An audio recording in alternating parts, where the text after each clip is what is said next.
Salut à tous. La dernière fois, on avait vu les blocs de contrat. Aujourd'hui, on va essayer de voir les chandeliers japonais. On est enfin arrivé sur les chandeliers japonais. Donc, on va aller sur le programme, sur le cours. Les chandeliers japonais. Si vraiment, c'est un module qui est très important parce que c'est grâce aux chandeliers japonais qu'on prend les positions pour rentrer dans le cours. Alors, grâce à ça, on pourra voir les rebonds sur les supports et résistance, voir les blocs de contrat, tout ce qu'on a appris comme un peu les petites techniques. C'est grâce au chandelier japonais qu'on pourra tout effectuer. Donc, vraiment, cette partie, c'est une partie essentielle dans la technique des bases. Le graphique en chandelier japonais est un type de graphique utilisé en analyse technique boursière pour représenter les variations d'un cours. L'analyse d'un graphique en chandelier sur une période passée est supposée donner les indications sur le cours futur. Voilà, donc on se sert des informations passées pour un peu prévoir un peu ce qui va arriver sur le marché. Voilà, donc tout ça avec une probabilité. Voilà, et mettre les probabilités de notre côté.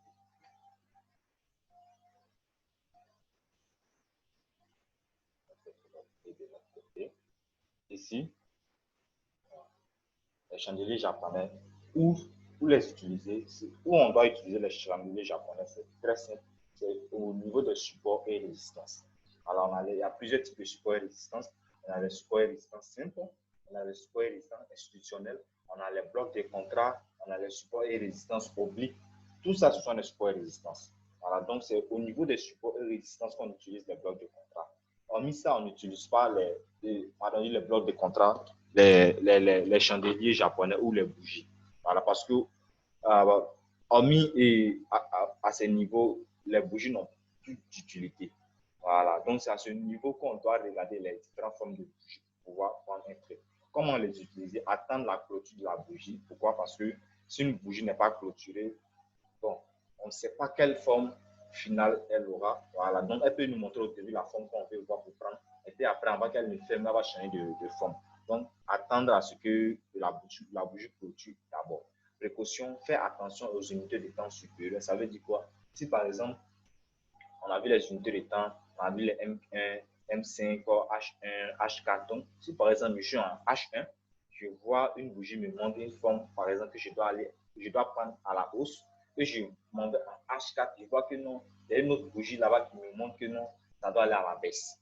Qu'est-ce que je fais? Vraiment, je laisse tomber parce que voilà, le time frame supérieur est plus important que le time frame inférieur. Donc, je vais laisser carrément voilà, ce truc. Voilà, ce truc. On va essayer de voir comment ça s'est expliquer ça sur le graphique. Ici, composition d'une bougie. Alors, comment une bougie se compose? C'est un peu, on va essayer de voir si on peut agrandir un peu. Voilà, on va agrandir un peu. Suivez.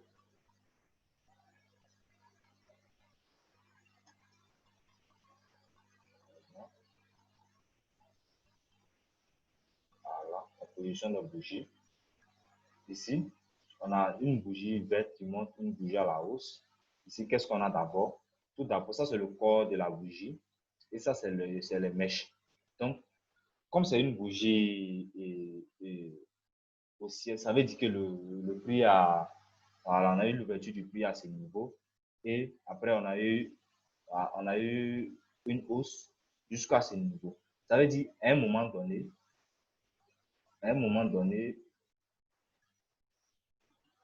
le prix était à ce niveau. Voilà, donc, à un moment donné, tout ça, la bougie verte, la partie verte qu'on voyait arriver à ce niveau, ensuite, il est descendu jusqu'à ce niveau, et au final, il est venu à ce niveau clôturé. C'est un peu difficile à comprendre, voilà, parce qu'il y a énormément de personnes vraiment qui ne comprennent pas ça. Donc, on va essayer d'être un peu plus explicite dans notre explication. Ici, cela veut dire quoi? Et une fois que la bougie ouvre, on ne sait pas quelle forme elle aura au final. Parce qu'il peut monter, descendre durant sa clôture. Voilà. tout dépend de notre unité de temps. On a dit une heure, M1 représente, M1 explique que la bougie dure une heure, H1 veut dire que la bougie dure une heure, pardon, M1 c'est une minute, daily c'est une journée. Donc ça, par exemple, pour le moment, on va essayer de déterminer la durée de la bougie, de l'ouverture à la fermeture. On va essayer de déterminer comment la bougie est composée. Parce que d'autres personnes ne comprennent pas les mèches. Les mèches qui sont ici. Ils savent que non, comme c'est au ciel, il se dit la bougie a ouvert à ce niveau, une bougie voilà, à ce niveau et arrivé ici à la fermer. Mais ils ne comprennent pas les mèches. Les mèches veulent dire que non, c'est le prix.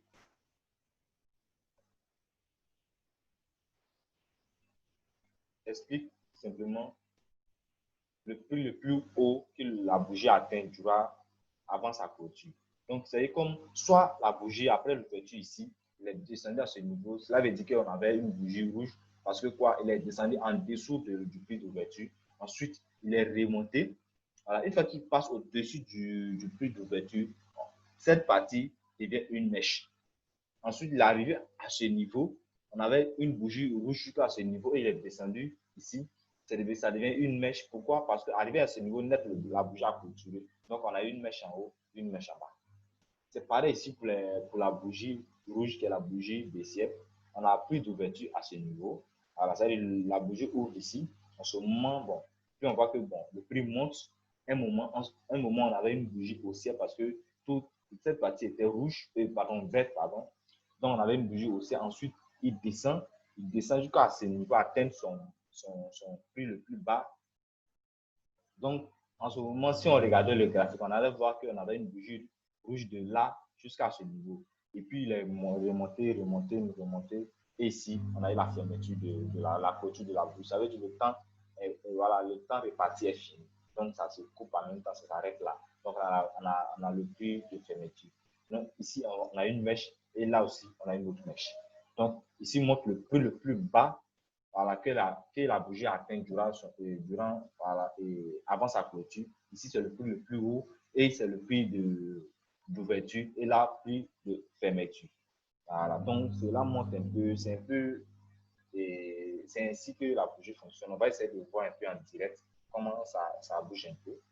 Voilà, ça bouge un peu sur les graphiques. Voilà, donc, on va essayer de voir quelques bougies. Ici, on va voir 9 bougies. Voilà, 9 bougies, il y a des centaines de bougies. Voilà, mais ici, 9, c'est suffisant pour trader. Avec notre technique, c'est largement suffisant pour trader. Voilà, donc, pas de certitude, mais des probabilités. Donc, les bougies nous montrent des probabilités, mais pas de certitude. Les forces en présence représentées par les liquidités disponibles auront le dernier mot et détermineront la direction finale du prix. Ici, on a nos zones de support. Ça veut dire, on avait une bougie, ici c'est notre zone de support. On avait une bougie, par exemple, cette bougie est haussière. Cela montre quoi? Qu'après l'ouverture ici, le prix est descendu à ce niveau.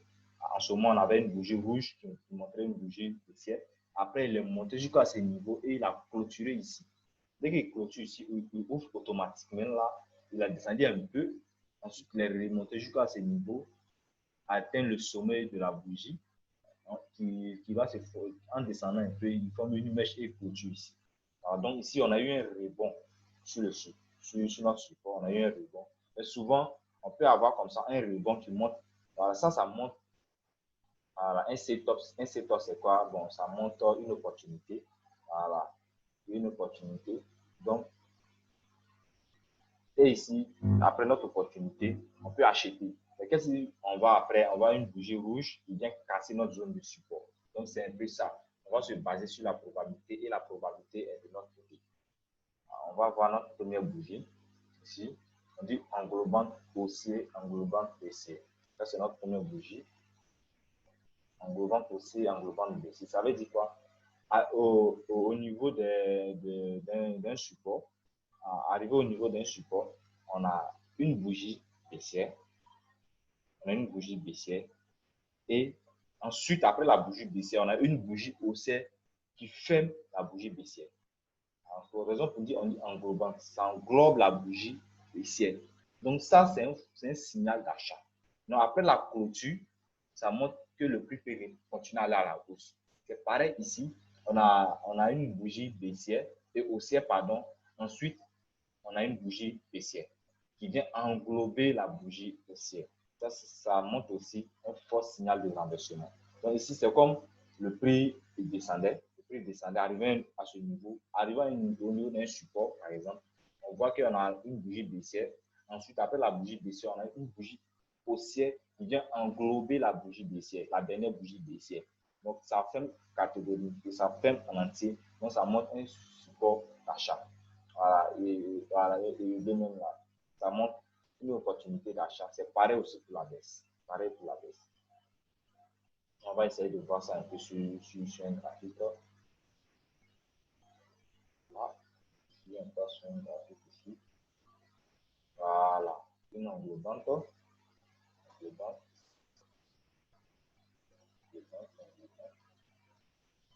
Voilà. Ici, par exemple, si je trace le support qui est ici, vous voyez, on a un support ici. Voilà, on a un support ici parce que le prix est rebondit dessus. Voilà. Ici, on va voir exemple englobant. Ici, si vous voyez, on avait une bougie, on avait cette baisse, bougie baissière. Et après cette bougie baissière, on voit une bougie haussière qui vient englober cette bougie baissière. Donc ça montre voilà, une pattern. Voilà, ça montre vraiment une opportunité d'achat. Voilà, ça montre une opportunité et ça fait partie de notre analyse. Voilà, donc ça, on appelle ça une bougie englobante. Ça englobe la dernière bougie baissière. C'est pareil pour ici. Là, on voit, on a un peu ça. On voit cette bougie baissière englobante. Ensuite, après cette bougie baissière, cette bougie baissière, et on a une bougie haussière englobante. Voilà, et on achète ici. C'est vrai que le prix arrive à ce niveau, mais on voit qu'il repart à la hausse après. Voilà, donc, on appelle ça des bougies englobantes. On va les remarquer au niveau des supports et résistances. C'est au niveau des supports et résistances qu'ils ont toute leur importance. C'est pareil ici aussi, si vous regardez. Voilà, ici, on voit, on allait ici, on regarde, c'est un support, ça rebondit, ça rebondit. Qu'est-ce qu'on voit? On voit qu'ici, quand on voit ici, on voit une bougie baissière. Ensuite, on a la prochaine bougie qui est englobante, qui vient catégoriquement fermer la dernière bougie. Donc, si on achetait ici, le prix allait descendre vraiment à ce niveau parce que bon, on a un stop loss, on a un certain niveau, et le prix repart à la hausse, et ça forme encore, ça vient rebondir encore sur notre support, et ça forme encore quoi, une autre bougie englobante. Ici, on rentre à l'achat, il traîne, mais au final, il part à la hausse. C'est un peu ça, la bougie englobante. Bougie englobante, c'est pareil pour ici aussi. Voilà, qu'est-ce qu'on voit? Pareillement, ça bondit sur notre support, et on a une bougie englobante. Ça bondit sur notre support, on a une bougie qui vient englober la précédente bougie. Voilà, donc c'est un peu ça. Voilà, il y a ces gens de setup partout. Voilà, il suffit à bouger ses yeux, à y voir et vraiment à prendre, avoir le temps de rentrer dans le truc. Voilà. Et je vous, avec de l'entraînement, vous allez vous habituer à voir ces gens de bougies et avancer. Donc ça, c'est la première bougie. La première bougie, on va essayer de voir la deuxième bougie de notre étude. Ensuite, ça c'est les englobantes poussées, englobantes baissées. On va envoyer sur les bougies. Voilà. Les bougies, ce sont les bougies d'indécision, c'est les bougies d'incertitude. Ça veut dire quoi? Lorsqu'on voit ces genre de bougies, ça montre que les vendeurs et les acheteurs voilà, hésitent. Voilà, hésitent, ça veut dire, bon, il n'y a pas plus. Les vendeurs ne surpassent pas les acheteurs. Également, les acheteurs n'arrivent pas à surpasser les vendeurs. Donc, ils sont un peu indécis. Et là, ça montre qu'on ne sait pas quelle tendance la bougie peut prendre. Donc, ça, dès qu'on commence à voir ces gens de bougies, c'est une indécision. Ça veut dire quoi? On a de fortes mèches, et ensuite, on a un petit corps. Voilà, on a un petit corps. Donc, après ça, vraiment, c'est un peu difficile de déterminer la tendance à ce niveau. Okay. Donc, ces doji montrent des indécisions sur le marché. Donc, quand on voit ça, bon, vraiment, on reste éloigné du marché. On va essayer de voir ça sur le graphique. Si vous voyez, quand vous regardez le corps, il y en a un petit corps, puis les mèches sont énormes. Donc, on va essayer de voir sur le marché les doji. doji.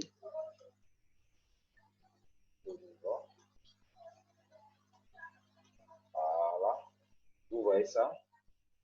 Ça, on a des doji. On a des doji. Voilà. Tout ça, c'est des doji. C'est des bougies d'indécision. Donc, à ce niveau, vraiment, bon, on voit que non. Si vous voyez, même après, là, avant cette baisse, on a vu que non, le marché était. Voilà, le marché a traîné un peu. Le marché a traîné un peu.